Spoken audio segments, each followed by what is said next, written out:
Bueno, estamos con Luis María, ahora sí, nos metemos ya en la columna referida hoy al tema que va a presentarles él, con el mejor título que pueda encontrarle él después de tanto desarrollo. Yo ya la sé, pero no lo voy a decir bien, así que vamos, Luis María. ¿Cómo va? Buen día. ¿Qué tal? Muy bien, muy tranquilo. En realidad estamos robando un título, ¿sí? ¿Sí? El que te pasé por privado. Mira. Es un hurto descarado. En uno de los periódicos de tirada nacional aparecía la semana pasada la ministra Bullrich y bajo su foto un título que decía "Armaos los unos a los otros". ¿Sí? Y armaos, ¿sí? Bien. Jugando con la frase bíblica. Claro. Esto era "armaos los unos a los otros", y venía a cuento de lo que habían sido las declaraciones de esta funcionaria del Estado hace poco más de una semana, 10 días, una cosa así. Creo que recordamos todos. Y si bien la vorágine, la voracidad de la información y de los tiempos en que nos tocan vivir hacen que 10 días parezcan una eternidad, me parece que las cosas no han cambiado demasiado y que podríamos retomar esa cuestión, porque sigue siendo un problema significativo, un problema, yo diría, estructural de la convivencia entre nosotros en la Argentina de hoy. Te pones a ver, uno tiene que ver por el laburo que tiene y porque es consumidor de medios también, lo que va pasando en el mundo con gente que piensa más o menos parecido y con culturas ya formadas al lado de las armas como la estadounidense. Así es. Y ve el fenómeno este de que un tipo se mete, es una noticia como que da, mira, otro más. Y está pasando que hay vidas de por medio que se pierden por un loquito al que le dijeron que hay que armarse y hay que matar al que es diferente, ¿no? O distinto. El problema... O porque tuvo algún problema. Sí, me parece que el problema de este tipo de situaciones que en Estados Unidos esporádicamente se dan, cuando digo esporádicamente, digo se dan con cierta periodicidad, ¿no? Un par de veces al año tenemos lo que la gente interpreta como un loquito que se armó y que por la razón que fuere salió a hacer una pequeña o una gran masacre. Y me parece que eso forma parte de una idiosincrasia, de una forma de vida, de haber internalizado una serie de valores, de creencias que le permiten a las personas sentirse allende la autoridad del Estado, allende la autoridad superior, y poder hacer por propia cuenta una justicia que entienden no llega por parte de esa instancia superior. ¿Sí? Ahí me parece que está el meollo de la cuestión. Yo me voy a poner hoy de abogado del diablo porque es una pregunta que me han hecho. Yo pienso muy parecido a lo que pensás vos, te lo quiero decir. Pero cuando te dicen, ¿y si te pasa a vos? Sientan a tu casa. La que le hicieron a Babi Checopar, que es demonio de mi devoción, o sea, no está en las antípodas de lo que pienso, de lo que veo que hay que hacer en los medios. Me gustó esa metáfora. De cómo tratar al oyente, a la gente, al entrevistado. Sí, sin duda. Todo lo que hace Babi, lo aborrezco. Lo que usted no querría hacer. Lo aborrezco. Pero lo que le pasó a él, entraron a su casa, lo balearon a un hijo. ¿Qué haces? Yo creo que esa es la coartada perfecta para justamente llevar adelante este tipo de instigaciones públicas a armarse, ¿sí?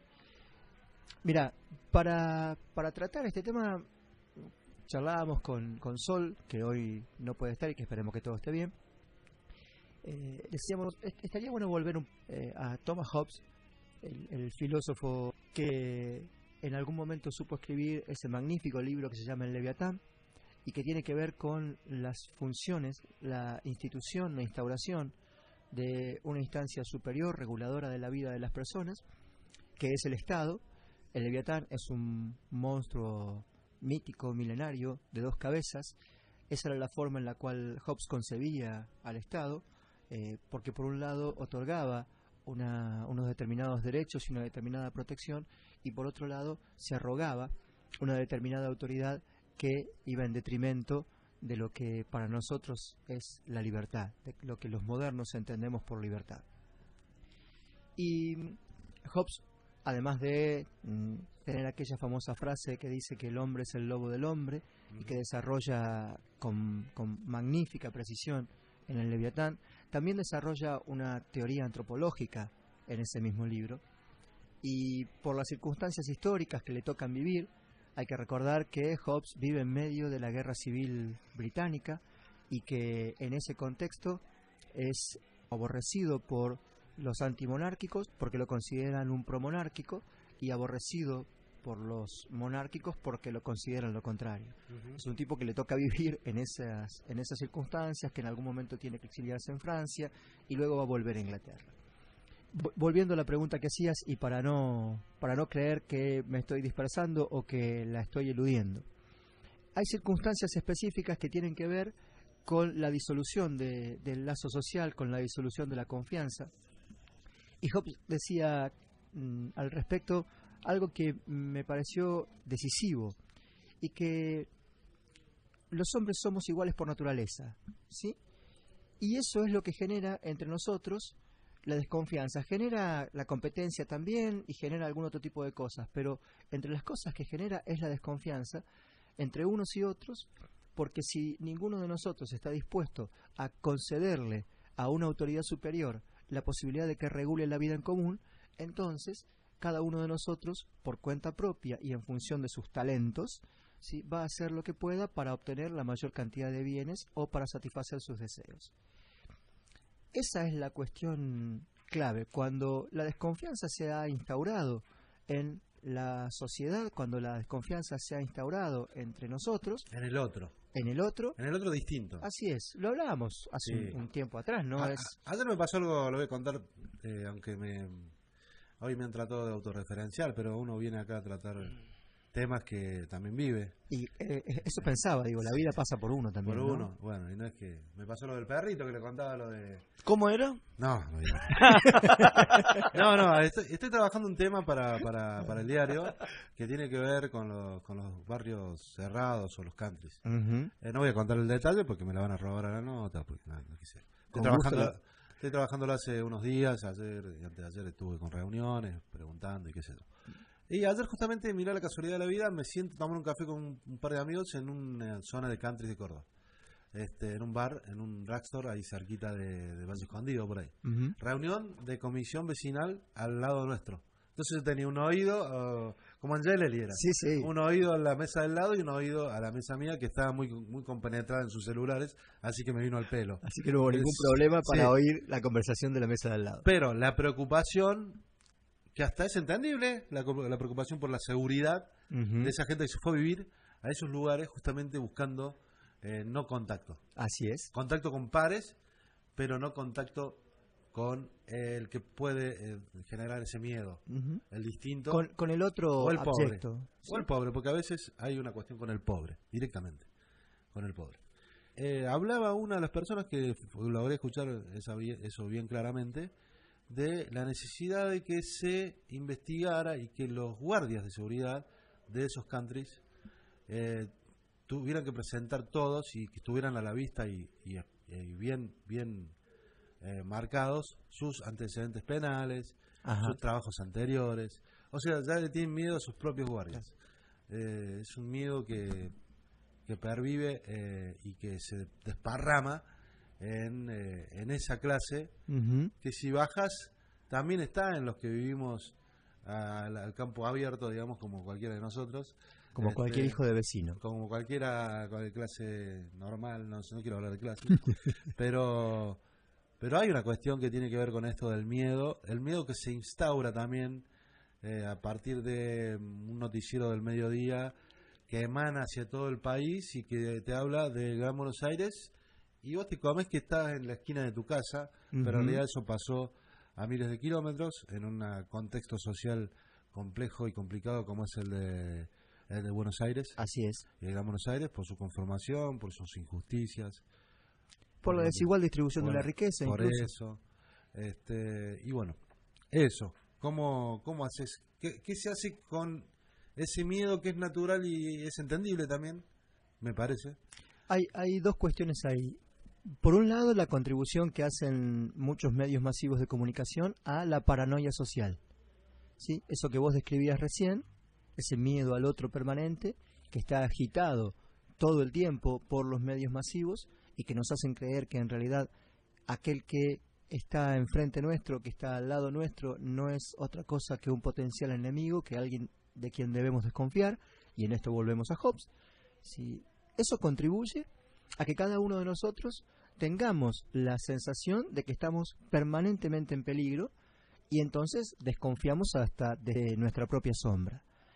En ese contexto, lo que Bullrich plantea, y quiero aclarar que me da lo mismo que sea Bullrich, Juana de los Palotes, Juan de los Palotes, estamos planteando esto en relación a la responsabilidad que tiene un representante del Estado en torno a lo que tiene que ver con la vida en común y con el cuidado de la vida en común, ¿sí? Por lo tanto, va al margen de cualquier filiación partidaria, ideológica y todo lo demás, aunque no desconocemos, ni vos ni yo, ni nuestros oyentes seguramente, que hay filiaciones partidarias e ideológicas en todo esto. Cuando se ha instaurado la paranoia social, la desconfianza permanente en el otro, entonces lo que sigue es una especie de proceso anticipatorio respecto de la violencia que el otro puede ejercer sobre mí. De esto también habla Hobbes. Lo tiene perfectamente claro. Dice, en torno a la competencia, en torno a la desconfianza, una de las primeras acciones que llevamos a cabo es anticiparnos a que antes de que el otro nos lesione, nos agreda, nos afecte, nosotros deberíamos estar en condiciones de tomar acciones para que eso no ocurra.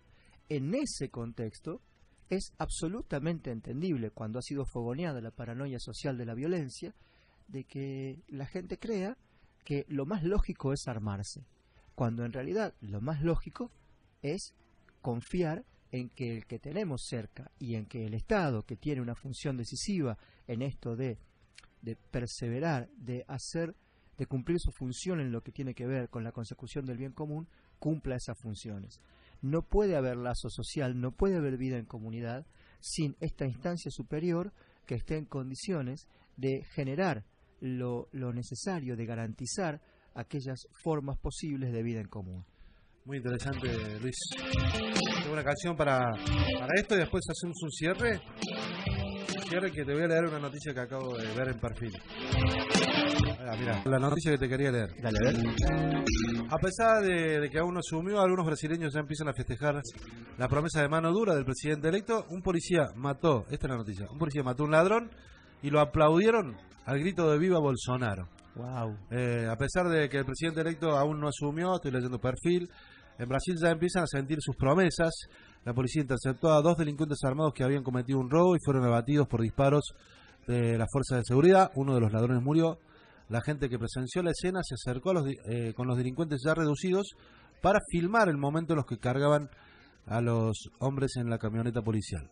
En ese momento el público comenzó a aplaudir a los agentes por su trabajo y gritaron viva Bolsonaro. Voy a ver si puedo poner acá. El tipo tirado en el piso, no me gusta ver esto, pero vamos a escuchar el audio.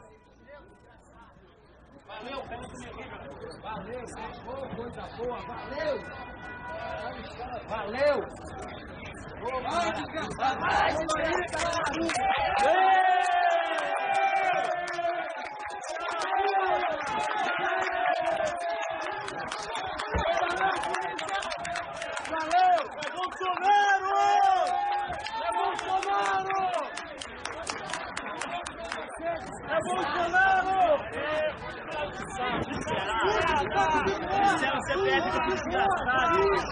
Bueno, esa.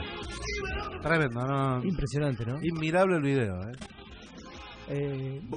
Causa un profundo estupor, si bien no sorprende, no deja de causar un profundo estupor, ¿no? Sí. Me vino a la cabeza inmediatamente eso que escribía Freud en algún momento acerca de la horda primordial y sobre todo de las inclinaciones de la horda primordial cuando falta una autoridad legítima, porque la sensación que uno tiene es que por más que Bolsonaro haya accedido a la presidencia de la nación a través del voto popular, no es la legitimidad de las formas democráticas lo que estaría postulando, ¿no? O sea, esto tiene poco que ver con con la construcción de una vida en común, con la construcción de una imagen del semejante asociada a los rasgos mínimos de humanidad. Es difícil poder continuar después de escuchar una cosa así, porque en algún sentido, y salvando las diferencias, me tocó presenciar en Córdoba hace un tiempo atrás una especie de pequeño linchamiento público, y la sensación de impotencia que tuve fue muy grande, además de espanto. Entonces, me parece que hay que ser muy cuidadoso, sobre todo cuando uno tiene responsabilidades en el Estado, de las cosas que dice. En ese sentido, lo que le escuchamos decir a Bullrich es de una enorme peligrosidad, de una enorme irresponsabilidad, pero además es peligrosísimo. Es realmente peligrosísimo, porque tengo la sensación que de algún modo incita a la violencia entre interpares. Sí, no quiero utilizar la palabra entre hermanos, porque Sí, parece un cliché, ¿no? Pero ciudadanos. sí, entre nosotros mismos, ¿sí? Entre los que debemos ser cuidados, protegidos por esa función indeclinable del Estado. Mira, O puede ser que no estemos entendiendo, a ver, no digo literalmente el mensaje de Bullrich, el mensaje de la gente que está cansada también de ser víctima de algún tipo de delito. sí, pero me parece... Me parece que llegar mucho a un extremo, ya muy extremo, felicitar a un policía por matar. Sí, es a una locura. cualquier persona por matar, Sí. sea o no policía. Es una aberración. Una aberración. Es una aberración.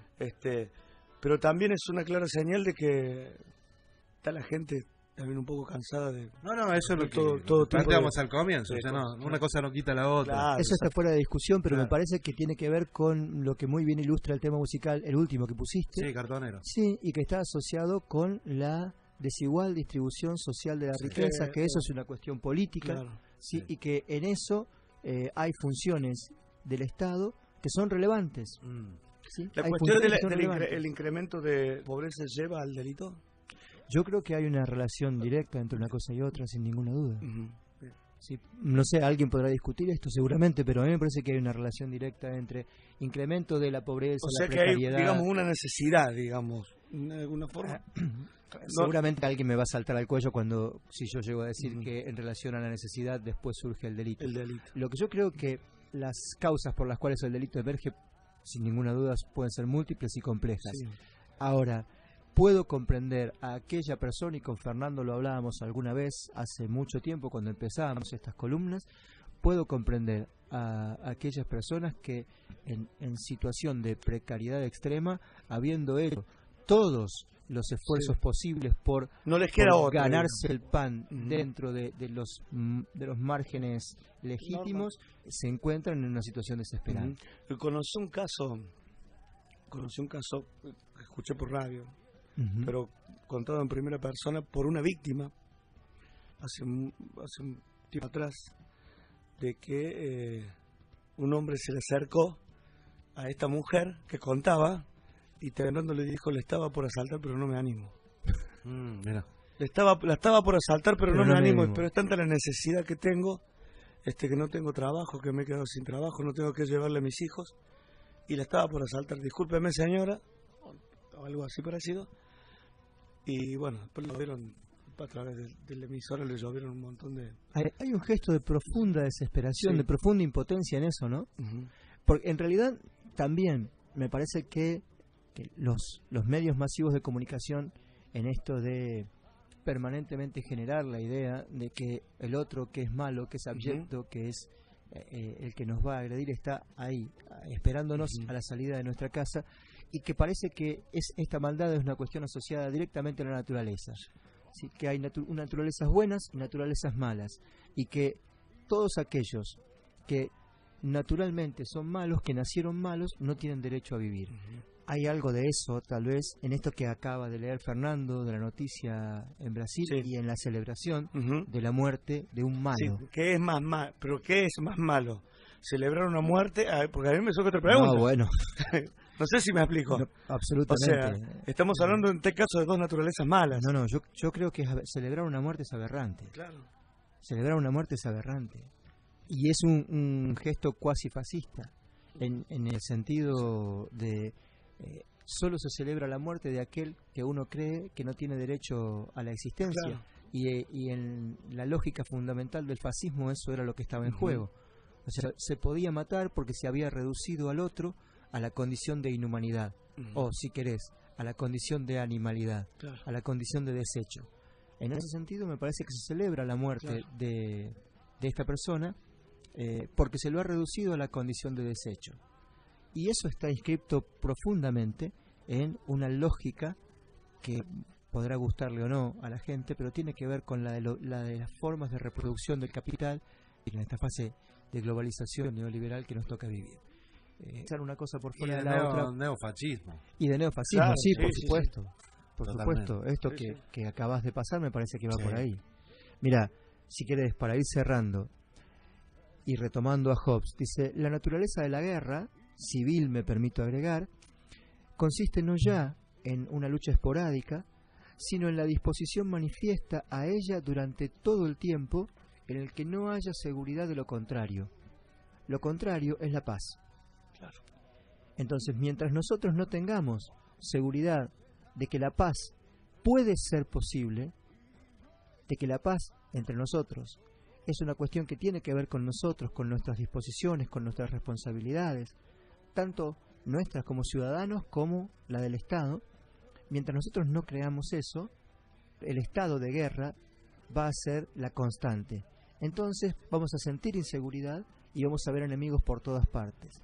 En ese contexto, lo que pregona Bullrich tiene sentido. Ahora, y con esto cerramos, dice Hobbes, la concordia es la salud, la sedición es la enfermedad y la guerra civil la muerte. A lo mejor, en las palabras de Bullrich, estemos eligiendo la muerte por sobre todas las cosas. Gracias, Luis. Ahí está Luis María Malla con nosotros.